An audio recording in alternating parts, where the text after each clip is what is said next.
Today I'd like to talk about the Bear Grylls Folding Sheath Knife. This is my first video for YouTube, so please bear with me. I wanted to make this video because I was looking at this knife and trying to decide whether or not to purchase it, and a lot of the reviews that I found online were desktop or tabletop reviews and unboxings that didn't really give a lot of feedback on the durability of the knife. Just talked about how durable it felt out of the box. There was a couple reasons that I didn't want to buy this knife, and I was looking for some feedback on those that I didn't find. So I hope I can be helpful to anybody on that. The first reason that I didn't want to buy this knife is because the handle has no metal liners. I have not owned a knife in over 10 years that doesn't have metal liners. Because the last one I owned was a Kershaw with a Zytel handle, and while I was cutting, I was putting a lot of force on it, but you know, nothing that you can't apply with your hand. And the handle cracked right here on both sides, and the blade almost fell out of the handle. So I haven't purchased a knife without metal liners ever since then, and I couldn't really find anyone talking about that. The other thing that I looked at to kind of get a little bit of information about that was the Gerber Gator folder, and I've used that knife a couple times, but I've never owned it. But I couldn't find anyone anywhere that had that issue with the Gator. And while this knife is made in China and not in the U.S. like the Gator, it still has that Gerber design. So I didn't really anticipate it being a problem, and I decided to purchase it.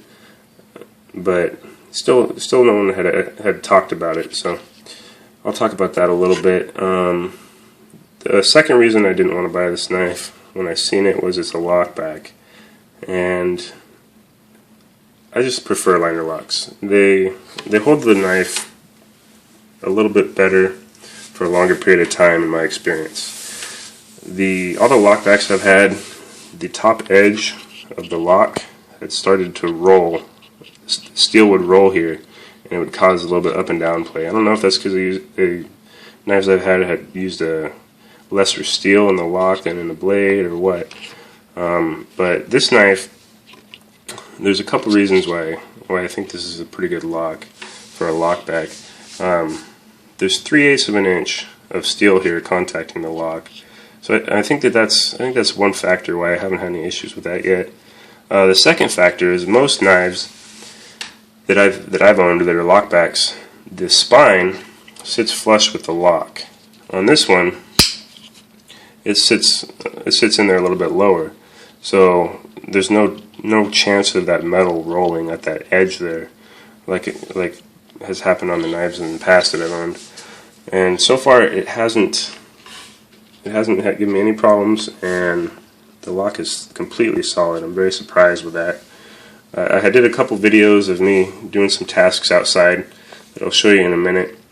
The first one I did was chopping, and I've never chopped or batoned with a knife before, because anytime I've had to cut wood of that size, I've always had a saw or a hatchet or an axe of some sort.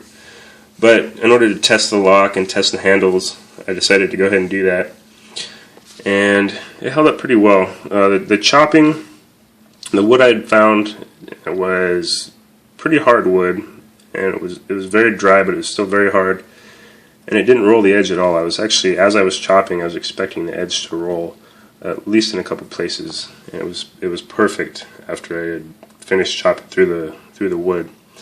After that, I took the piece of wood I had chopped off, and I had started batoning, and I've never batoned before, but I used a technique that I decided to use after seeing a lot of reviews of people who snapped blades with other knives while they were batoning, and most of the time I found the blade would snap around where the blade meets the tang.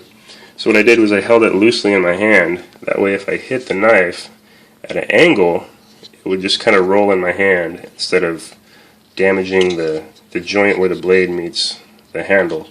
This being a folding knife, I think it's more important to refine your technique. This is not a fixed blade knife. And if you use it as a fixed blade knife, you're probably going to break it or damage it. So you got to be mindful of that. While I was chopping, I held it loosely in these 3 fingers and let the weight of the blade do the work for me. And with this grippy rubberized handle, I had complete confidence of control of the blade while I was chopping. While I was chopping, none of the coating had worn off the blade, but while batoning, if you can see, there's a little bit. It started to wear, just a little bit, but that's to be expected. The next thing I did, I watched a video recently of Bear Grylls talking about why he likes a serrated edge. And I don't prefer a serrated edge. I prefer a fine edge because it's easier to sharpen up. And if you keep it sharp, you can usually cut through anything a serrated edge will cut through. But he said that he liked a serrated edge because it cuts through vines and rope easily. So I found a stick or a branch that was as similar to a vine as I could find. And I took this edge, being a Bear Grylls endorsed product, and to test that, I took the serrated edge and I sliced through this branch with one slice, and I was actually pretty surprised. So I wanted to see the limits, so I found another branch, and it had harder wood on it. I actually had to saw through it a little bit. It still made it through in a good amount of time, but I did roll a couple of the serrations, the points, ever so slightly. Nothing that can't be touched up with a stone, though. So I'm going to go ahead and show you these videos. I'm not going to talk about the specs of the knife. You're already online right now. You have complete access to all that information. So here's the videos.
So keep in mind that while I was taking those videos, I had only one hand to operate the camera with and one hand to operate the knife with. So that's why, like when I demonstrated the batoning I was doing, I only had had one hand and it was holding the baton.